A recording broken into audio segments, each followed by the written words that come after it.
So again, I'd like to welcome all of you and introduce our speaker, Juan Miguel. I've known you for a long time. He writes for, really known in cyclid circles. He's a recipient of the Guy Jordan Award, which is a very high honor in the ACA. And his knowledge about all the fish of Mexico is just amazing. So without further ado, let's give a nice big round of applause to Juan Miguel.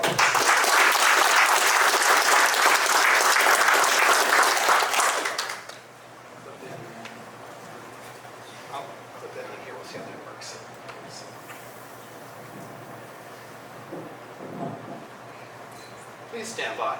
The corsage on. He's my prom date. All right, hopefully that'll work. You can just look over your pocket. Sometimes that's easier.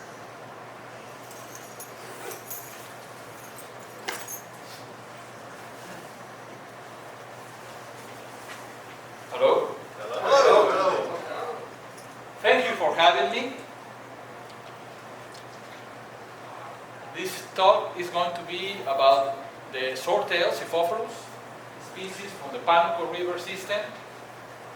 What I'm trying to cover or be able to show you is the species that inhabit the Pánuco River system, which is the second largest basin in Mexico, in the Atlantic slope, and it's a river which has been named a hotspot of evolution by Dr. Robert Miller, who was a top specialist of freshwater fishes in Mexico. And there are 10 species of Xiphophorus inhabiting in this system, in the different parts of this system. And I'm going to try to explain about their distribution, their habitat, the morphs is one of these species, and a little bit of their natural history. I won't go into details because tomorrow we have the talk by Bill Rosenthal, which I'm sure he'll cover more scientific aspect of this fish. Just for you who are not familiarized with the Swordtails, with Xiphophorus, the name Xiphophorus derives from Greek and means a holder of a dagger. So some of you may think that they are referring to the appendage on the caudal fin, the tail.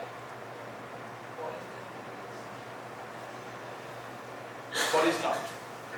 The name actually refers to a little pond which is found in the gonopodium, which has the shape of a dagger. Yeah, it's that top one. Straight. There you go. This one is found between the third and the fourth ray of the gonopodium. It is ossified. It has the shape of a dagger. You can see it here in Xiphophorus helleri, the green swordtail. The back, very seeable. And that particular trait differentiates all of the species of Xiphophorus from the other genera of Poecilidae. Xiphophorus species inhabit in the Atlantic slope of North America and a little bit of Central America, in Belize, Guatemala, and the northwestern part of Honduras. There are 26 species of Swordtails, of Xiphophorus in general, because Xiphophorus is comprised by two general groups, which are the platies and the Swordtails. Of course, there are 20 species. 10 of them are located in the Rio Pánuco drainage. And these species in the Pánuco drainage, I believe they are very special because most of the other species of Xiphophorus are either very closely related to the platies or to the green swordtails, Xiphophorus helleri, while the species in the Pánuco River are different. They are different in size, they are different in the dorsal fins, they're different in the morphs that they have.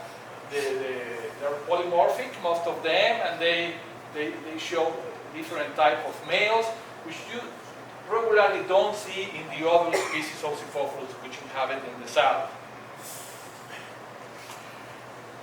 The species in the Pánuco are these: Usmani, Continens, Malinche. The first one to be described was Xiphophorus variatus, the northern platyfish, and the last one that we have has been described was described in 1987. So, the distribution of Xiphophorus, the Pánuco River system, is given in two areas. For the platyfish, the northern platyfish, Xiphophorus variatus, is found in the lowlands. All this area in the lowlands, along the rivers, is where you see these blue dots.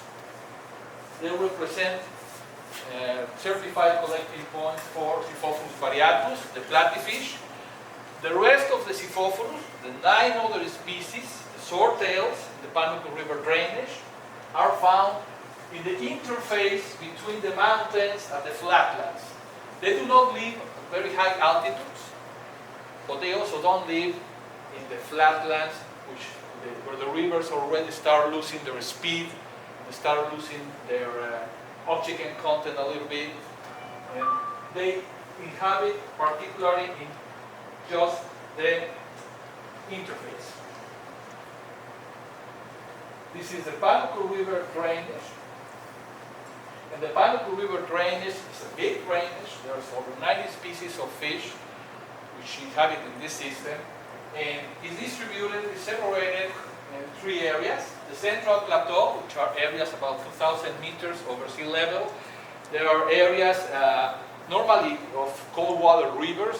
They are very high.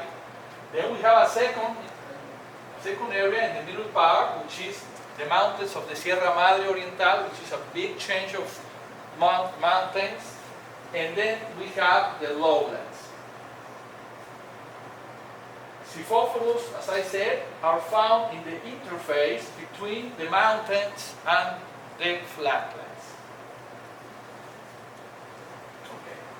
According to the last results of phylogenetic studies using DNA, there are 3 groups, taking off the northern platy Xiphophorus variatus.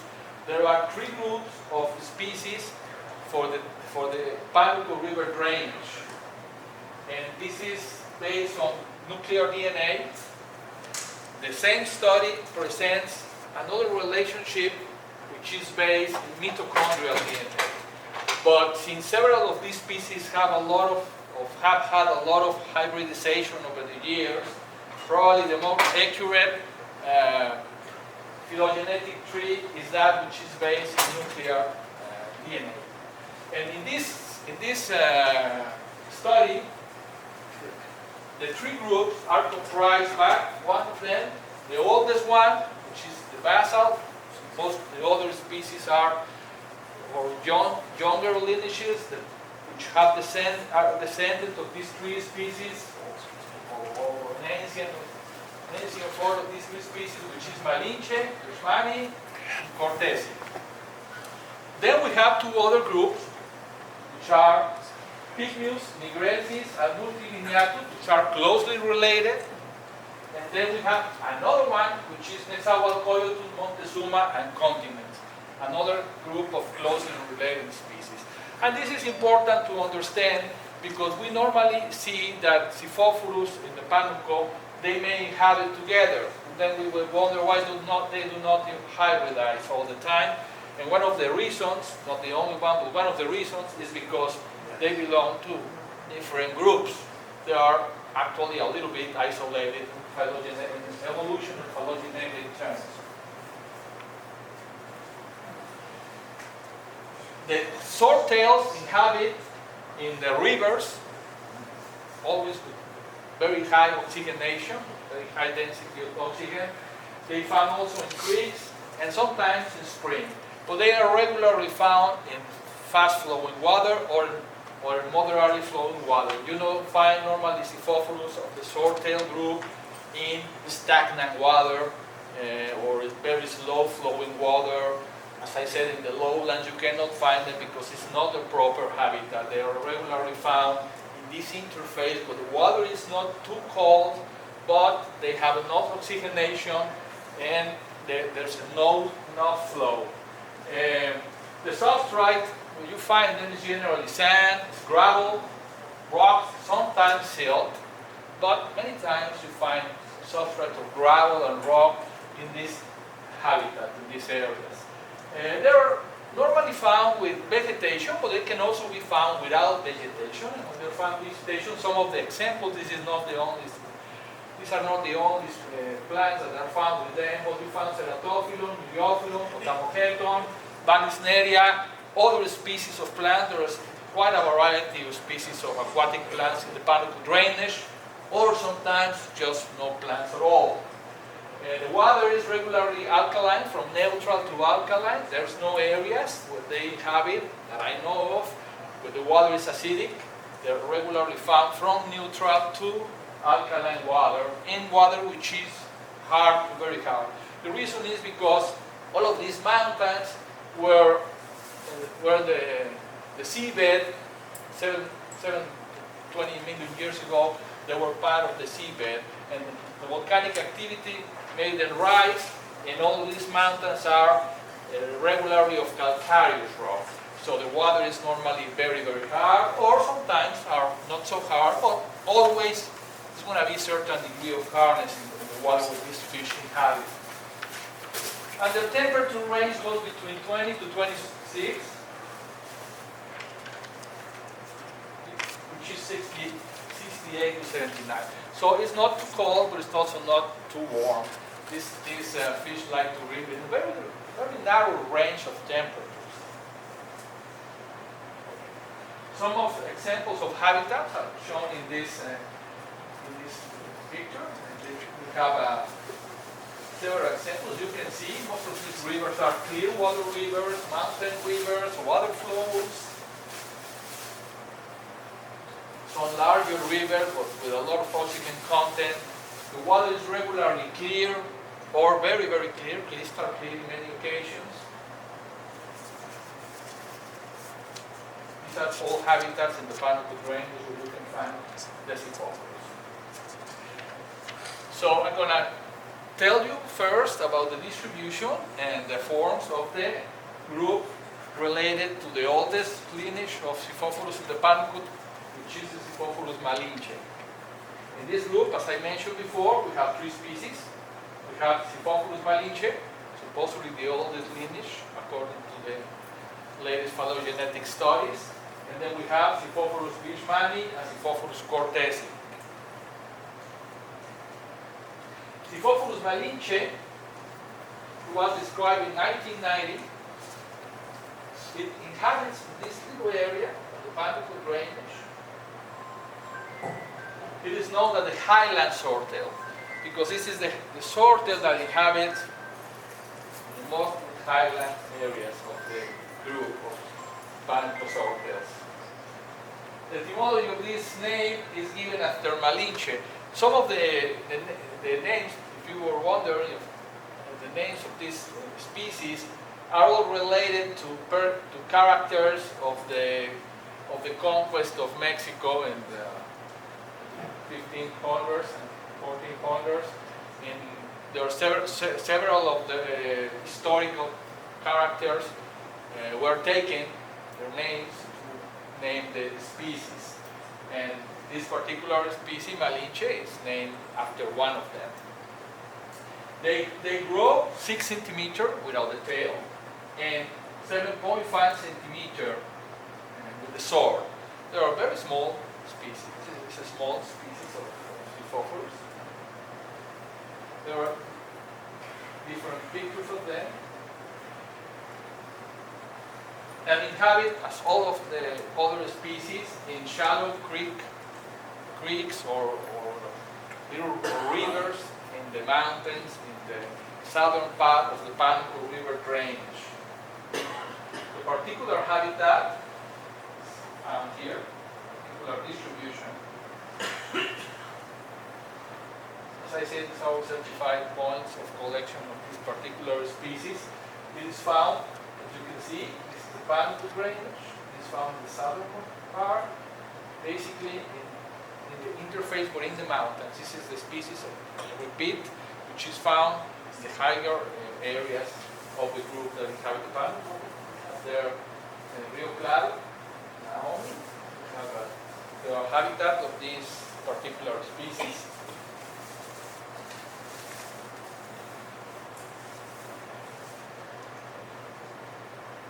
Here we have male polymorphism. All of the species in the Pánuco, they have some sort of polymorphism. In the particular case of Cyphophorus malinche, we have males with yellow tails. We have males with blue tails, also no color.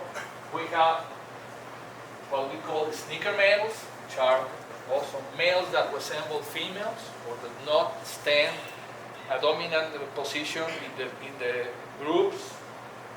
And these are polymorphic forms that you find for the males. But we have also geographical variations of this particular species. And besides those polymorphisms that you find in a particular place, you have also different color morphs which you have in different creeks, different rivers that we can see in these two different pictures. They are closely close place, but the particular populations are somewhat different. I go then to the second species, which is Cyphophorus birchmani. Cyphophorus birchmani is very particular because it doesn't have a sword. It is a swordtail without a sword, and has a very large, very attractive dorsal fin. Males, particularly dominant males, have particularly a very large and beautiful dorsal fin. It is known that the sheep-haired swordtails, because some of these males have a little hump. This is the only species that you find in Pánuco where the males have sometimes a little hump. So they are known as the sheep-haired swordtail, and they were named after an aquarist from Austria that discovered the species. They grow a little bit smaller than malinche, but also because they don't have sword. They are smaller, and also inhabit in fast-flowing water as the other species. However, this is the distribution of the species, and this is a picture of habitat, Rico, and they inhabit a little bit lower in the river than Cyphophorus malinche. Cyphophorus malinche is found in highlands, then a little bit highlands. Cyphophorus birchmani is found in the same rivers, basically, but lower in the river. And this has brought that in the intermediate areas of the distribution there's significant hybridization. And there is a paper by Hill Rosenthal where he mentions how the hybrids are gradually changing from malinche to birchmani along the river where the populations, the main populations of each one of these species are found. So there's a graduality in the number of hybrids and the morphology of the hybrids. Here we have Cyphophorus birchmani on the top picture, then a malinche in the lower picture, and then here we have what could be a hybrid. You see, it doesn't have a very long sword, it has a little sword, but well demarked, and regularly the blotches on the sides, the bars on the side are very regular and very variating depending on the individual. They're very variating. The third species in this group is Cyphophorus cortesi. Cyphophorus cortesi is also given the name of Hernán Cortés, the conqueror of the lands of Mexico by Spain. It is known as the delicate swordtail, and this is also a small species which is about 6 centimeters, grows not even to 3 inches in total size, including the sword. And this would be the maximum size. Most of the other fish, most of the fish that you find in the rivers are even smaller than this. In aquarium, they may grow a little bit bigger, but in the rivers, you will find them normally smaller than this. It will be the maximum size. This Siphophorus cortesi has a little different of regarding the habitat. If you compare them with Siphophorus kirschmani and Siphophorus malinche that I showed you before, because Siphophorus cortesi normally inhabits the slow-flowing areas of the rivers, like the side parts of the river where the water is not, it is well oxygenated, it's very clear, there's a lot of vegetation, but the water is not as fast flowing where they normally inhabit. They are regularly associated with vegetation. Unlike Siphophorus kirschmani and malinche that I showed you before, where normally are found in areas where there's no vegetation, they're found in the open. Siphophorus cortesi is mostly found in areas with some vegetation. The area of distribution of this species is a little bit to the north of the distribution of both kirschmani and malinche. They are distributed to the south. In the case of cortesi, the distribution is found a little bit more to the north. But as I said before, they are closely related. We have male polymorphism in Siphophorus cortesi. As you can see here, there's males with very well demarcated bars and very long tails, or long tails. Normally the tail in cortesi is a little bit bent upwards a little bit. This is one of the distinctive features of this species. But then we have another male here, which has a much shorter sword, doesn't have a lot of color, doesn't have bars. And then we have another male that really looks like a female, that is sometimes interpreted as a sneaker male, which is a male that inhabits in a group of Siphophorus, and that is able to impregnate some of the females. And normally one of these colonies have one dominant male, younger males that are always trying to challenge the dominant male, and this dominant male is the one that is able to impregnate the most females. But there are also sneaker males which are in the group, they are not chased away by the dominant male, and they're also able to impregnate a few of the females. So we have the 3 males, and this is the female.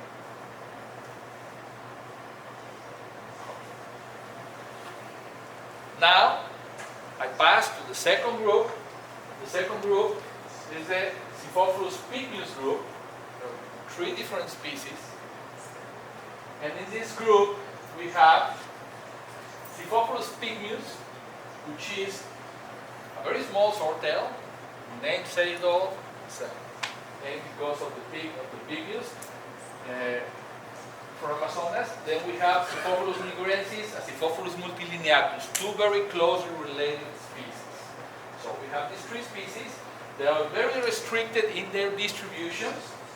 They live a little bit to the north of the group I just showed you, Malinche, kirschmani, cortesi. They are found a little bit to the south, except that cortesi mixes, it's found in the same distribution area of species in this group. So this is a little bit more to the north. This is a male of Siphophorus pygmeus. It is known as the pygmy swordtail, and they just grow to about 1.5 inches. The largest specimens, regularly smaller, but the largest specimens, which are regularly females, they live a little bit to the south. They're a little bit larger. They are endemic to the Rio Axla, in a very small area at the base of the mountains, and some affluents of the Rio Azas, the Rio Huichihuayán.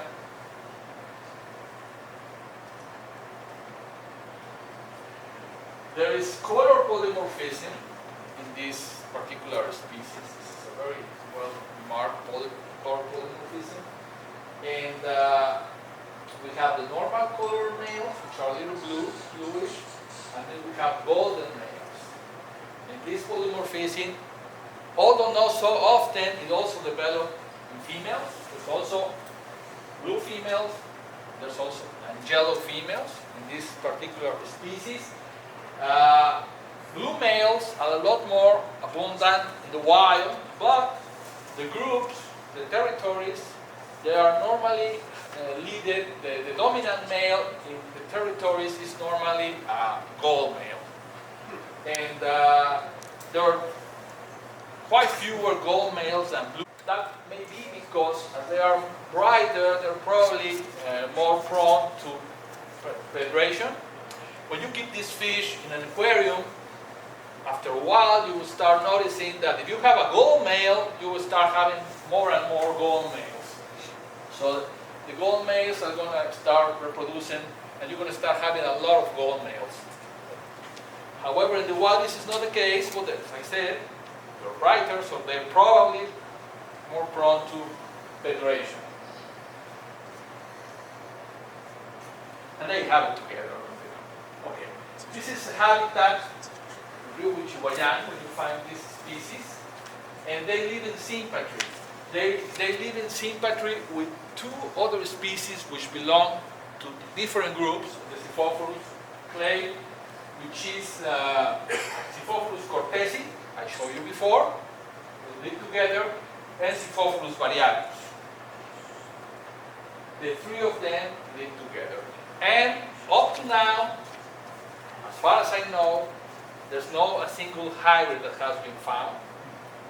These fish do not hybridize in the wild, which in part may be because they are of different groups that are separated genetically, but it's also been proposed, this is from Myron Gordon, 1963, that this can be also true because of the different niche in the habitat that each one of these species chooses.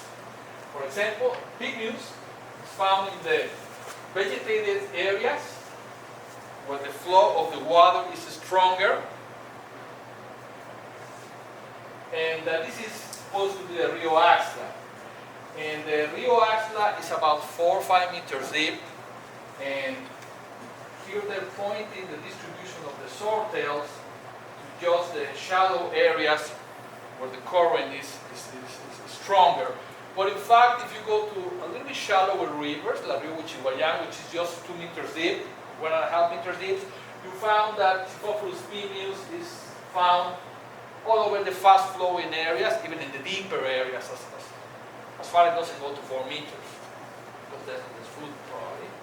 But they can be found all the way down to the bottom. And Siphophorus, in this case, he used the name Montezuma because this is the previous name that we were using to know cortesi. But in the case of Siphophorus cortesi, as I mentioned before, it is not found in the main course of the river or in pools at the sides of the river. In pools at the sides, little backwater areas. As I said, they're still very oxygenated, it's still very well oxygenated, it's still clean water, but there's not so much flow where they are found. And also Siphophorus variatus, but Siphophorus variatus may be more genetically distinct, and it's found normally among a very dense vegetation. Variatus particularly is found among very dense vegetation. Cortesi is found in vegetated areas, more a little bit outside of the vegetated areas, but also very well vegetated areas.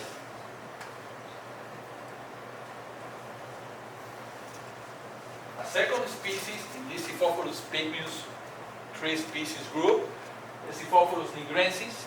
Siphophorus nigrensis is either more restricted in distribution than Siphophorus pygmeus. These species are very restricted in distribution, and Siphophorus nigrensis is still more restricted in distribution.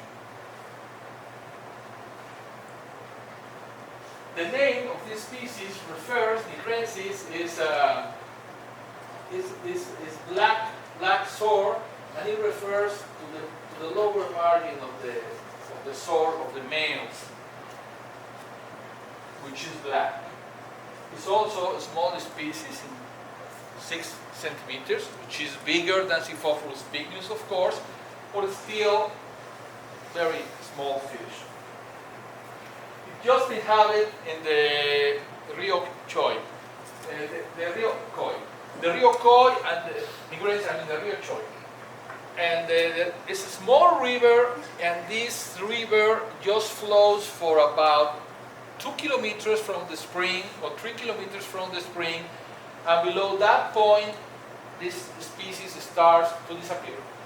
It's just found in the very headwaters of this Rio Choi, in very, very restricted area. This is probably one of the most restricted species, one of the most restricted species together with Siphophorus continens, I'll tell you later, in the Pánuco drainage. Very small distribution area for this species. This is the Rio Choi. The Rio Choi, this is the spring, the main spring for the Rio Choi, comes out of the mountains here, and then goes through a cave, flows and merges a larger river of the Pánuco drainage, but even long before it merges this river, they almost disappear. The water stops being that clear because of the merging of some other creeks which have not so clear water, and the species is no longer found. So it's just found for a few kilometers from the spring down the river. They also have male polymorphism. There are yellow males. There are some males who do not have a sword, or have very, very short sword, that also resemble in some way females. And there are males which are blue. And these males are very small. So we have some large dominant males which come in yellow and in blue. We have also some large males without a sword, which also come in yellow and in blue.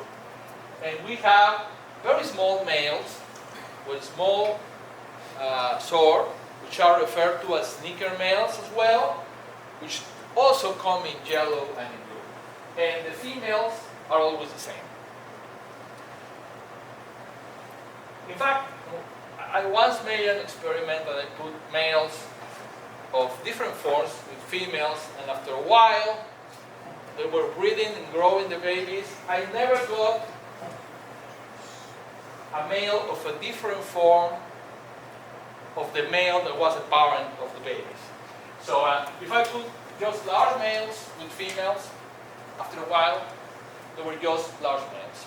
If I put small males, after a while, they were just small males. They don't seem to produce fry of the other morphs. At least this is my experience. It's not systematically done, so we have to repeat it, but this is what I experienced.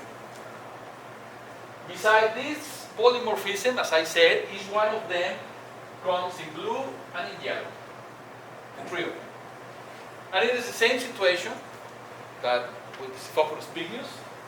The yellow fish seems to be dominant. But there are, of course, less yellow fish than blue fish. They are more visible in the river. But the three of them have their own yellow counterpart.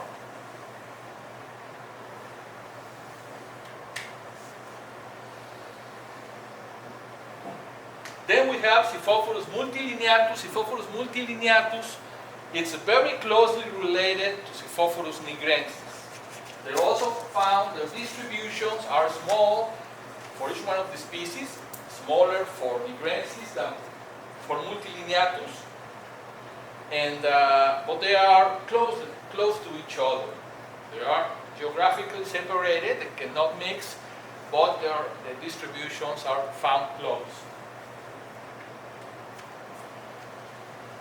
The differences of these two very closely related species mainly is that Xiphophilus multilineatus has these vertical bars, which are not seen in ingrensis. That's it. The small males, the morph of the small males are exactly the same. They don't have much difference. And the females are also identical. You can only differentiate the males, the dominant males, because the dominant males of multilineatus, as the name says, they have many lines. They have these bars. Other than that, they're to the side, they are basically identical.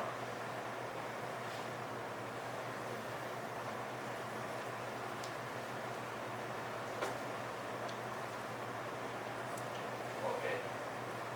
What I was going to say?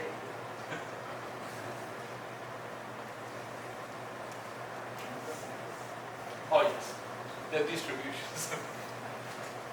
The blue dots are the distribution of Xiphophilus multilineatus, and the red dot is the distribution of ingrensis. That's what I was telling you, they are very close to each other, but still they are completely isolated, ecologically completely isolated. Okay, I was telling you then about Xiphophilus multilineatus, which is known as a bar swordtail. And the name refers precisely to this diagnostic trait of having these vertical bars. And they inhabit in creeks. Now, in forest creeks, which unfortunately in some of these areas have been heavily deforested, but they were found always in these shaded creeks in the forest, in the tropical forest, in the interface of the mountains and the lowlands. And here we have a male, one of the bull males, in this picture. The habitat looks like this. This is the distribution.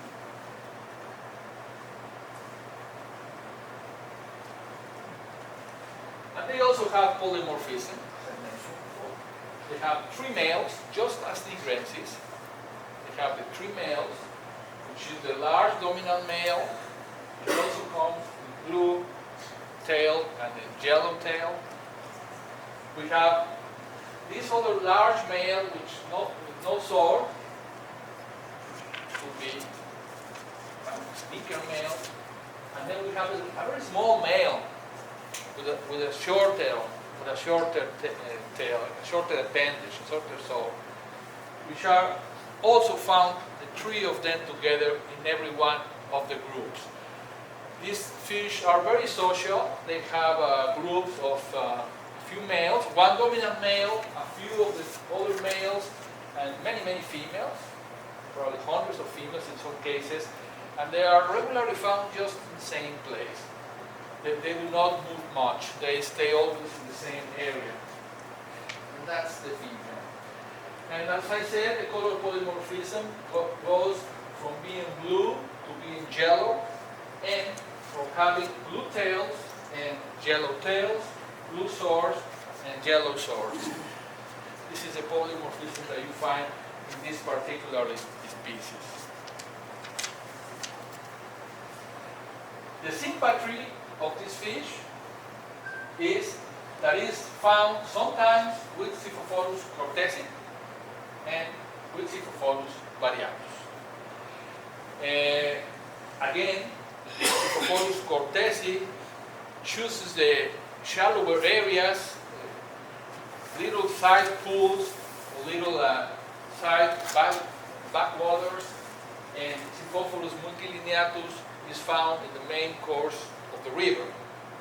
Sometimes the bigger is deeper, where the water is flowing stronger, sometimes near vegetation, but they are not found all the time together. There's also a story by Rosenthal also that chemical contamination, the chemical pollution may affect the limits of between the species, and they may promote hybridization. I don't know exactly if that will apply for this particular species. I think the study was made for Cortesi with Malinche, not particularly with Cortesi and Lineatus, but similarly will probably affect pollution, but I don't know particular situation. And then we have the third group, which is that of the three species which are related to Xiphophorus nezahualcoyotl. Xiphophorus nezahualcoyotl probably has the largest distribution of the swordtails in the Pánuco River drainage. And the two close related species are Xiphophorus montezuma and Xiphophorus continens. This species, Xiphophorus nezahualcoyotl, is the swordtail which is found more to the north of all the swordtails, not just Pánuco drainage, but of all the swordtails. There's one species in the Rio Soto La Marina which is found north of the Pánuco River drainage. But there's another species there, Xiphophorus, and Xiphophorus xiphidium, which has a little tail. It's more like a platy than a swordtail. But when we talk about Xiphophorus nezahualcoyotl is a species that is found more to the northernmost in Xiphophorus. It's also a small species, although a little bit larger than the others. Xiphophorus nezahualcoyotl may grow to 10 centimeters, some of the males. It's a little bit larger than the other species I mentioned before. It is known as the mountain swordtail, and is a sister species of Xiphophorus montezuma. I will tell you about. The habitat is very similar. It's also found in fast-flowing water, very clear, good water, very highly oxygenated water. In habitats which are like this. These are pictures of places where you find these species. The distribution is found in the northern part of the Pánuco River drainage.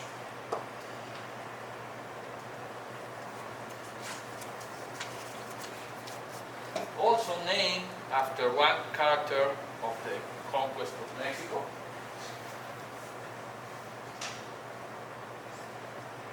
And there's also male polymorphism, except that in this case there are just apparently two morphs. There are not three morphs, but one male, which is larger, with sword, and one male which is without any color, resembling a female. But the male has also color polymorphism. There are males with blue tails and males with yellow tails. So they have this color polymorphism and two morphs of males. And this color polymorphism you can regularly just see in the dominant males. You don't see in the sneaker male. Probably because they are not colorful at all, but regularly just see this polymorphism in this dominant male. In regards to the sympatry, they just inhabit together with Xiphophorus variatus and just in some areas, not everywhere. In many places, Xiphophorus nezahualcoyotl is the only species that you can find. Just in a few of the localities you can find also the platy. But again, the platy is separated ecologically from Xiphophorus nezahualcoyotl because the platy you just find in the backwaters, slow-flowing waters, there's a lot of vegetation, while Xiphophorus nezahualcoyotl you find it in the main course of the river. Closely related is Xiphophorus montezuma. Xiphophorus montezuma is the largest species of Xiphophorus in the Pánuco River drainage. It's closely related and its evolution may be linked to the isolation of the river where this species is found from the rest of the Pánuco River drainage. This river where it's found is called the Rio Gallinas, and this this river, Rio Gallinas, has been isolated, I believe, for 2 or 3 million years. And there are 11 species native to this Rio Gallinas. 9 of those 11 species are endemic to this river. One of them is Siphophilus montezuma. This is a very beautiful swordtail with a very large dorsal fin. It is known as the Montezuma swordtail. Again, Montezuma is another character of the conquest of Mexico. And they may grow to 14 centimeters in the wild. They may grow to 14 centimeters, including the sword. Sometimes the sword is longer, but at least is about the size of the body. For a dominant male, the sword will be regularly at least the size of the body, the standard length of the male, or a little bit longer in some cases.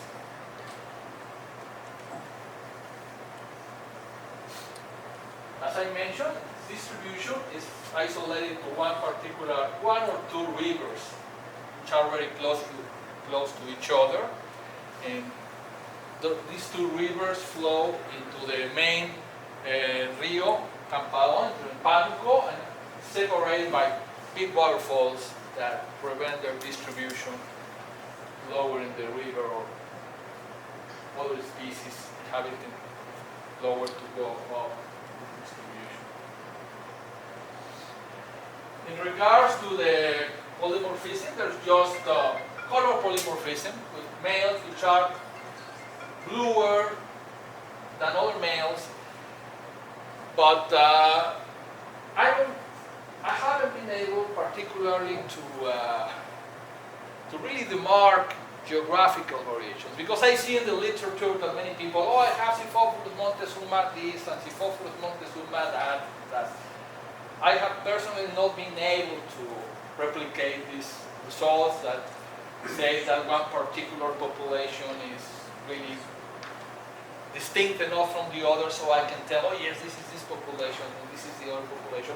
I find that there are variation of the males, color variation in the males, but I particularly cannot see geographical variation, although I may be wrong in this, but what I see is that they have a degree of melanophores, which are those black spots on the sides, and with some populations having a lot of males with these black spots and these melanophores are very well distributed on the sides, and another populations, but there's less of this trait on them, like this. The third species in this group is Siphophilus continens. This is probably the most strictly distributed species in the Pánuco drainage. This is the species with the smaller distribution. It is just found in 2 springs. And this particular species, it's just a miracle that they found it. I don't know. I'm always marveled that they found this species, because these springs are very isolated. And in the time when they found this species, there were a lot. Now the roads taken there, but in the past there weren't even roads taken there when they found it. So they are very, very isolated, and they were able to find it. This species is closely related to Siphophilus montezuma, but this is the smallest species in the Pánuco drainage, and it's the smallest of the Siphophorus as a whole. This is the smallest fish. It is known as the short-souled claddyfish because it has a very short soul, but I'm going to tell you something that I found very interesting about this species. And precisely the name referred to the short soul. It means short sword from Greek. And it was found, as I said, in 2 cool water springs, which are located near a town, a small town, which is named El Quince, the upper part of the Rio Gallinas.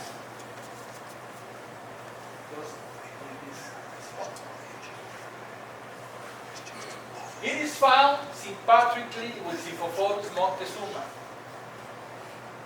You find the two of them together, closely related. Xiphophorus montezuma is found more in the open, while Xiphophorus continens is found along the vegetation. Well, they seem to be a little bit separated. I mean, the place is small. You cannot say there's a big separation, or ecological separation between these two species, but you seem to be able to find the continents in one area where there's the vegetation, the shallower areas, and the Montezuma in the areas where the river is a little bit deeper.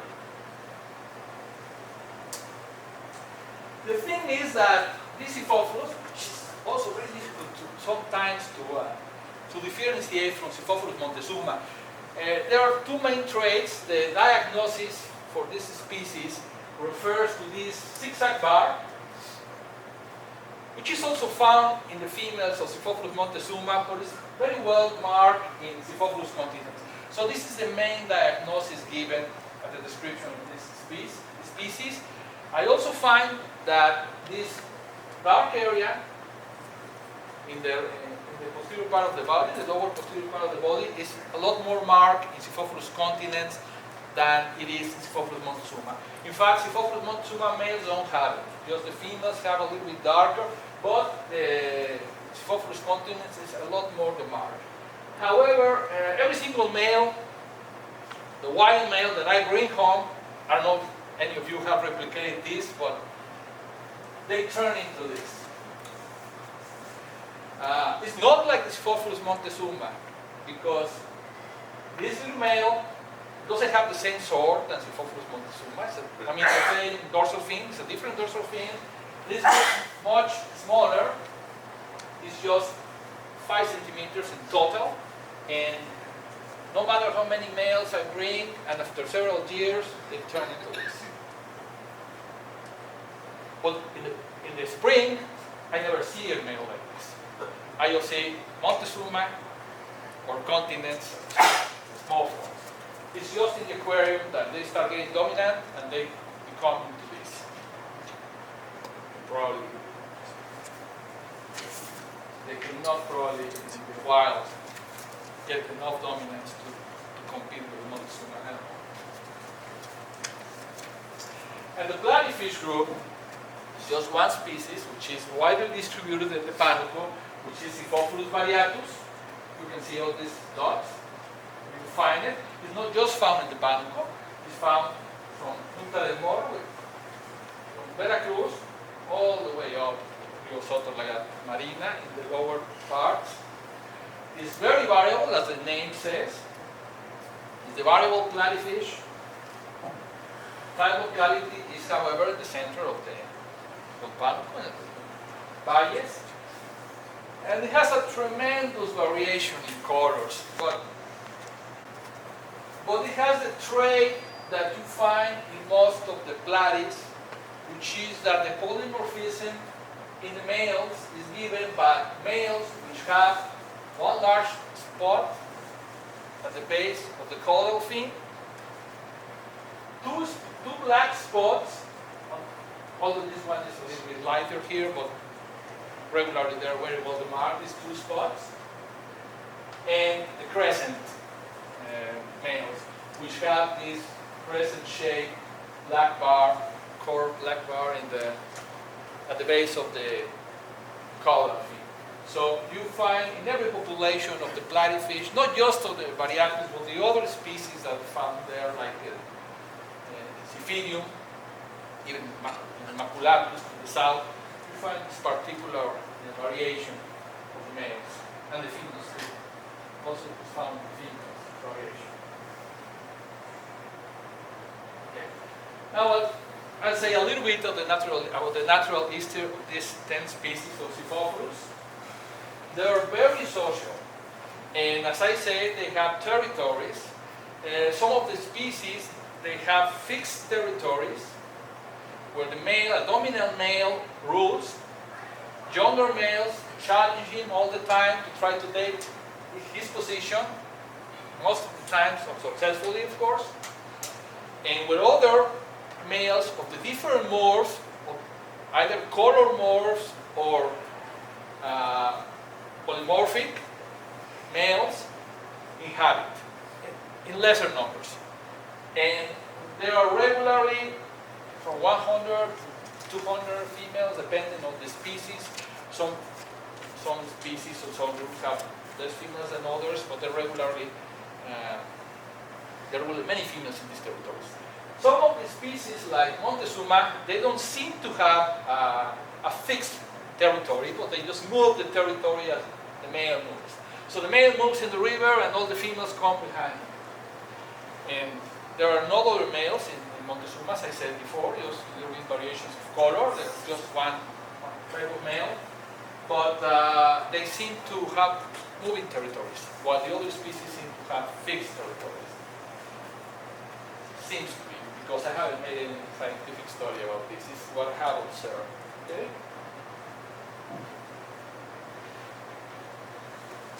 So here we can see a group. Siphophilus Montezuma, the male and the females swimming with it. And then he will have a Siphophilus nigrensis being challenged by another male. All the time you see these challenges. And when the territories are close together, the dominant males of the territories, they challenge each other all of the time, but they never really fight. They just get together, spread their fins, swim together, demarking the border of the territories, and they come back to their females. I never seen really a fight between them. It's just more trying to demark their territories. It's been known also that these dominant males, which are those which have the longer swords, longer appendages of the caudal fin, are the ones that are attracted by the most females. They have most success with the females, and they are able to pair with many of the females in territories.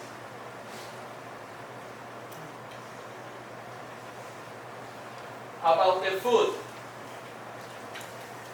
Well, I have in the freshwater fish of Mexico side, I think I counted the other day, close to 190 papers about Siphophilus. And I was browsing through all of them to see what exactly do they eat. And I didn't find a single paper. I mean, probably there's some I haven't seen, but I haven't found a single paper where they make stomach examinations of this fish.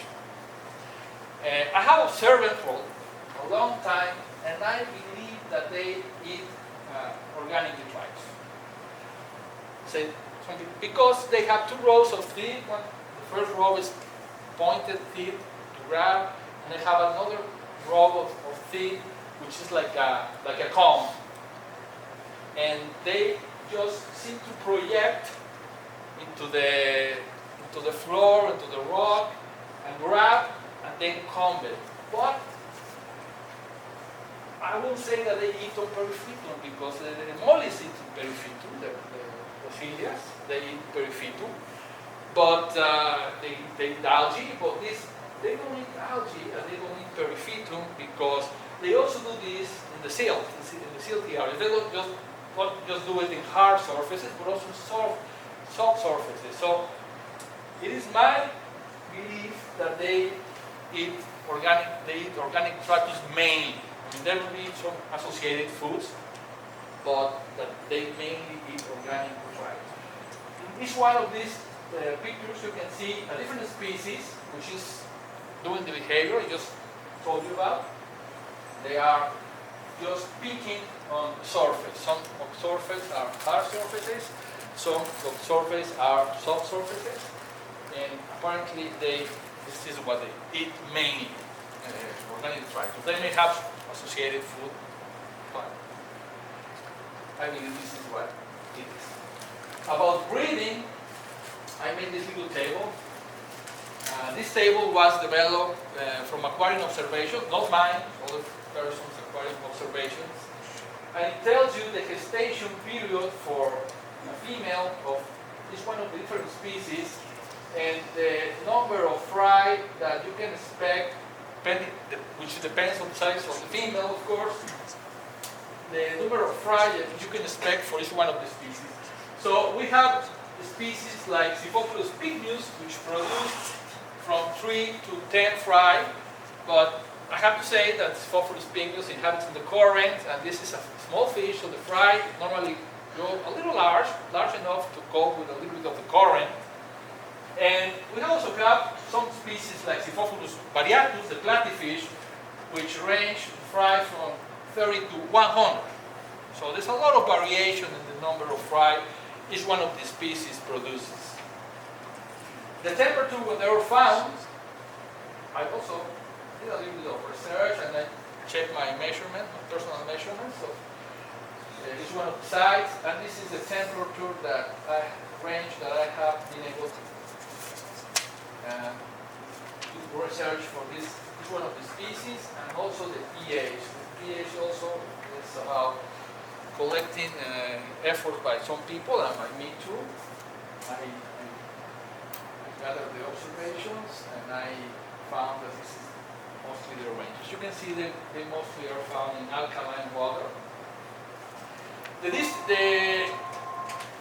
The breeding of this species mostly happens in winter and spring. In winter and spring, the water is a little bit warmer, and the water is shallower, it's clearer, because when the rains come after the spring, the water becomes very turbid and the flow very, very strong. So the rivers overflow a little bit, and then may be difficult for the fry to cope with these conditions. I don't know, I believe they could be difficult. But most of the distribution, most of the breeding I see in the winter and the spring. It's where you find the babies.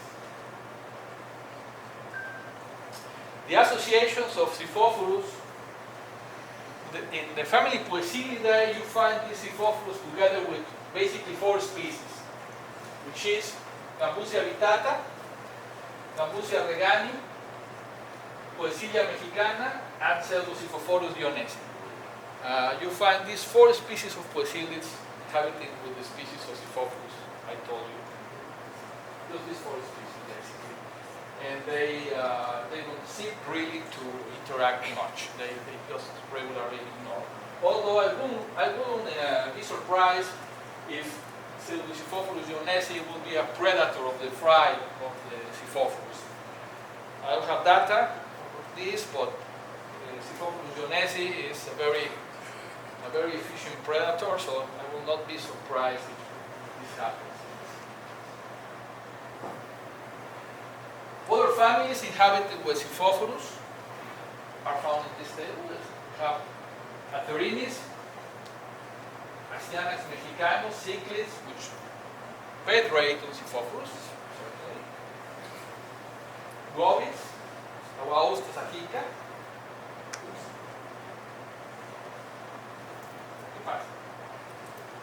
Also we have Dayaos monticola. They can also penetrate on Xiphophilus. This is a mollusk eater, Aguaustas ajica, goby. And also the Dayaos monticola is a predator. So they can actually, and I've seen them eating the Xiphophilus. But the main predators for Xiphophilus are these. As birds, we have a small egret, Egretta tula, have a small kingfisher, and we have this snake, Merodia, rhombus. This is also a fish predator. Although in most cases, I think that this snake will choose larger prey. Just in some cases, probably swordtails. They come from the branches, and when the fish get back, they grab them. And as a fish, we have Ovimorus dormitor, which I believe is one of the main predators of Xiphophilus. And then Erictis pantostictus and Fundulus grandis. Fundulus grandis can grow to 18 centimeters, which is about 7 inches. And is very, very aggressive, and is a big fish predator. So also, Fundulus grandis could be an important predator for Xiphophilus species. And in terms of aquarium keeping, I kept this species for a long time, and I have some guys that I can give you. You need a tank for at least 10 gallons for them, but I would not recommend 10 gallon tanks. I mean, you can keep them in 10 gallons, but you are not going to see anything. Because in 10 gallons, you're not going to see the social behavior, you cannot have different males together, you cannot observe it and learn something about it. So I would always recommend to have larger tanks for them, at least 100, 200 liters tank. You can have plants, or you can have nothing. I mean, you can keep them very well in a bare tank. They can behave normally in a bare tank, but you can also provide some plants and have a more pleasant environment. This is a 400 liters tank, which is a 100 gallon tank, and I just keep the Xiphophilus multilineatus, 3 different males and probably 200 females. And I really like to see it. I mean, it's not a waste to have a large tank for just one species of Xiphophilus. It's really worth it. It's very nice landscape. But you can also have 130 gallon tanks, have a bunch of Xiphophilus living well together. What companions would you choose if you want? Okay, I want to keep Xiphophilus, but I'm not going to give them a tank for themselves. I want another fish to go with them. So, okay, my recommendation would be species like Poecilia mexicana, which is sympatric, Artigas which is not sympatric, but is nice enough to go along with the Xiphophilus. They don't bother each other. Schifia multipunctata, which is a godate. It's an endemic, it's an endangered godate that you can find in the hobby, and it goes very well with Xiphophilus. They don't bother at all. You can really put them together in the tank, you won't have any problem. I will avoid, however, other godate species. Not all godate species will go fine with Xiphophilus. I will avoid Xenotocas, because Xenotocas will eat the sword of the male Xiphophilus. That way, no sword. So, Poeciliopsis, they're nice, small, a little bit more aggressive than Xiphophilus normally. But the problem is also that sometimes they may eat the swords of the small Xiphophilus, like Xiphophilus multilineatus or Xiphophilus nigrensis. So, not that it happens every day, but they eat the swords. And of course, the Caracinids, they will eat the pride of the Xiphophilus. So this species I will avoid, and I would probably recommend just species similar to this species.